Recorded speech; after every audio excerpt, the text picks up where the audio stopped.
Hey guys, welcome back to the channel. Boozer here. Thanks for stopping by. In this video, we're going to be talking about the potential of getting Thor, the Fusion, Freya, Fate Weather as part of the guarantee deck of Fate.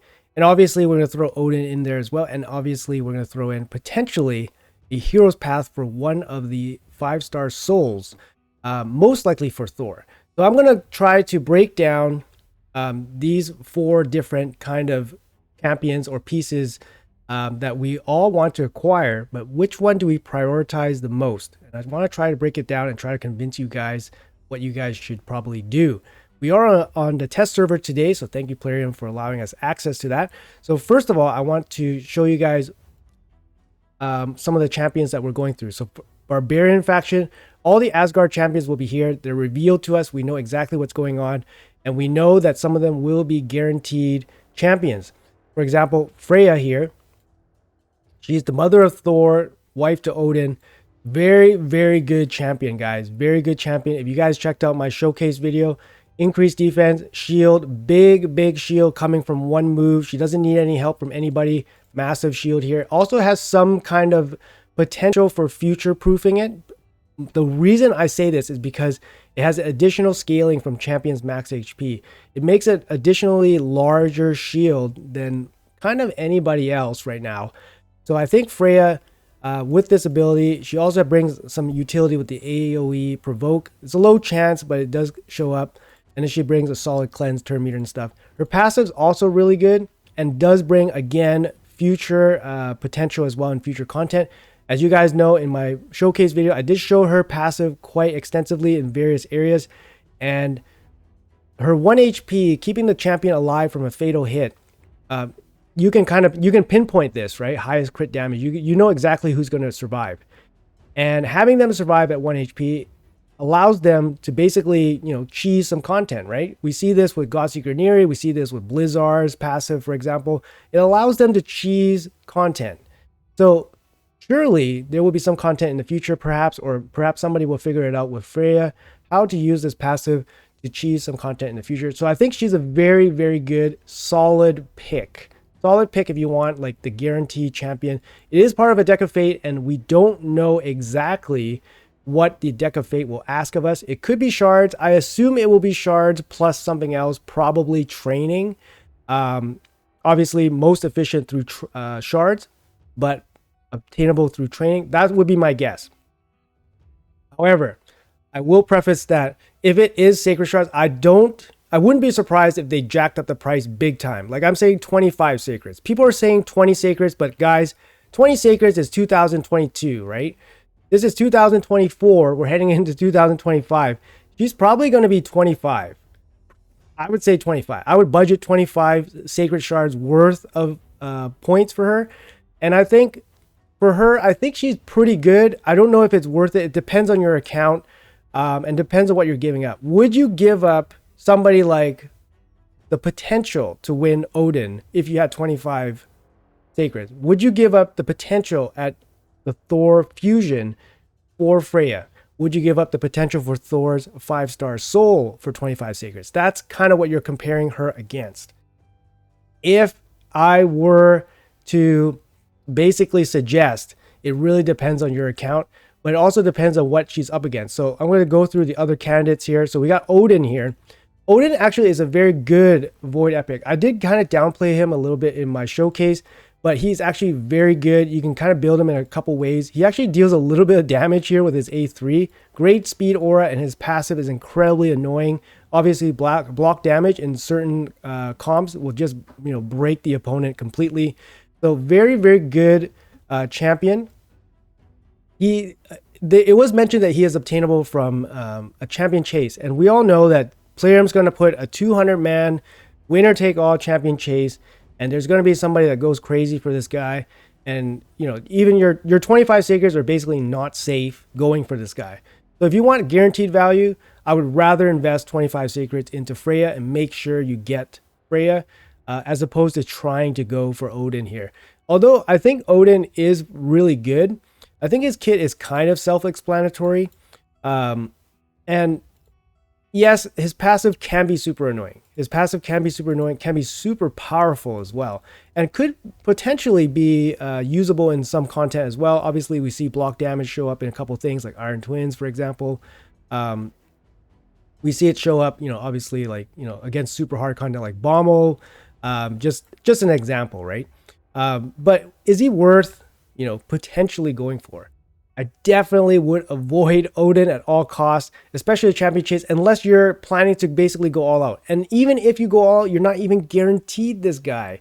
Please save yourself the misery of going for this guy and just go for something that's more guaranteed, guys. Like Freya, for example. Okay, so let's move on. So we do have the big news about the upcoming fusion that's happening, and it's going to be Thor. Thor here, in my opinion, is the best Asgardian champion that they're releasing in this whole event. To me, I think he has shown that he is in that massive upper tier of damage dealers, outside of like Trunda or, specific comps like Yannicka or Ironclad, maybe Toshiro plus Mikage, those type of teams. But Thor by himself, I think, is an absolute powerhouse of a champion and definitely would benefit basically 99% of players that don't have, one, a Trunda, two, a team that makes Trunda really sing.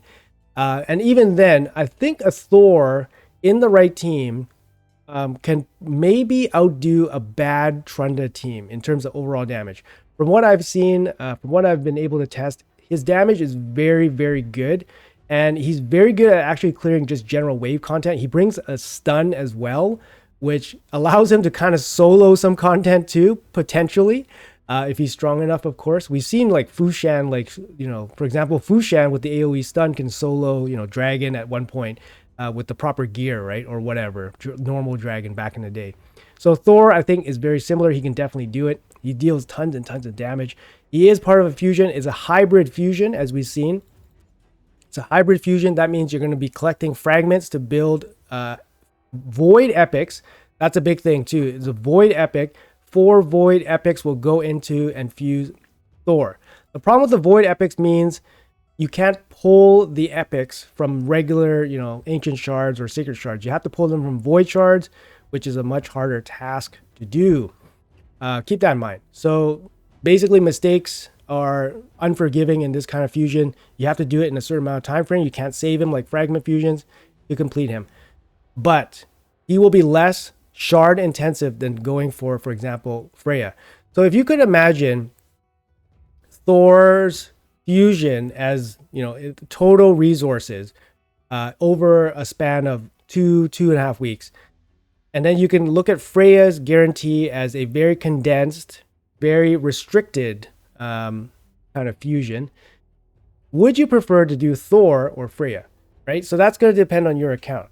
Personally, I think Thor probably helps more players than Freya, but Freya is definitely very, very good. So if you don't have time to do the Thor fusion, I totally understand.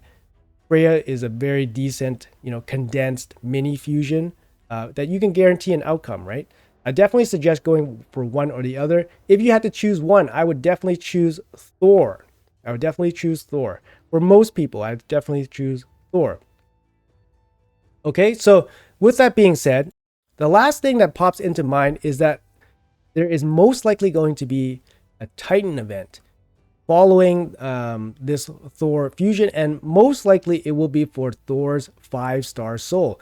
They did offer us the 5-star soul on the test server, possibly an indicator of potentially a 5-star soul coming for Thor.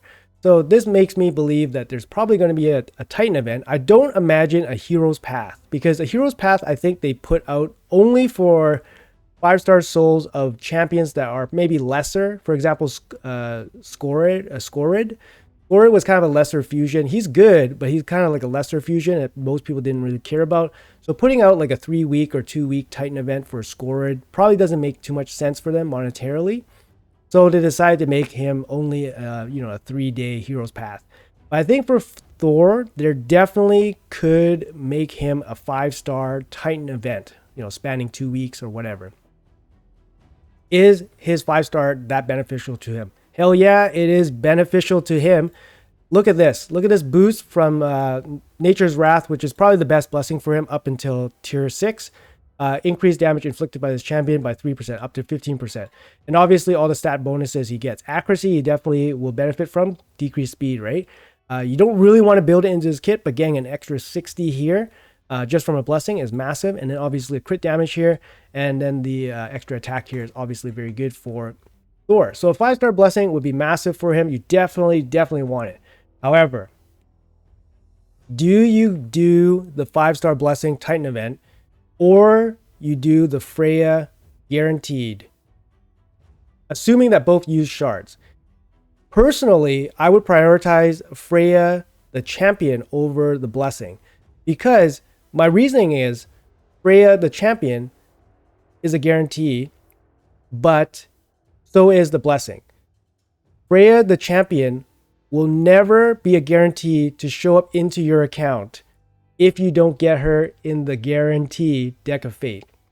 But a blessing for Thor will be a guarantee to show up into your account eventually. It just takes a long time to bless a one champion up to this level, but it's basically a guarantee that you will see his soul in the market shop, in the soul merchant. You will see his soul eventually. It just takes a long time. But Freya is never a guarantee, again, that you will pull her from a shard. So if you have the option to pick up a champion, I would definitely go and pick up the champion instead of a blessing, if that makes sense. So now you have 2 champions, and then you just basically build up the blessings for them. I think that's the best reasonable play. If you are super limited on resources, I think that's the most reasonable play. Get both the champions, figure out the blessing afterwards. I definitely value Thor, then Freya, then Odin. But depending on your time, if you can't do the fusion, Freya's definitely a solid pickup to use your resources on as well. So anyways, guys, that's just my quick, 10 cents on the whole Asgardian prioritization of what to do. They're all good in their own right, but I think the problem with Odin is that he's not a guarantee. There's no guarantee that you get him like ever in a champion chase with 200 people. Somebody could have 0 points up to until the last hour and then just destroy you. Thor, to me, best damage dealing like Hydra champion for fusion, definitely. Maybe for a non-void, non-mythical champion, non-Trunda champion, he's probably definitely up there and probably top 5, maybe even top 3. Freya, definitely cool champion. Maybe will progress your account right away. Definitely seems like she has some future content potential as well. Maybe the most future content potential with her passive, as well as her large shield. Obviously, we're talking about like Wixwell, buff, like shield buffs and all that stuff. You never know what's going to happen with those shields, so definitely worth picking up as well. And generally just a good champion. All 3 of these champions are good, but like I said, guys, if you guys can definitely prioritize the fusion, definitely go for it. Anyways, let me know what you guys are planning to do in the comments below. I love to hear what you guys are doing. I know there's going to be a wide range of what you guys can and cannot do. Unfortunately, we love to have it all, but I understand that we have to prioritize our resources sometimes. So let me know what you guys are doing in the comments below. Thank you guys for watching the video. Best of luck on the fusion upcoming if you guys are going for him, and I'll see you guys in the next video.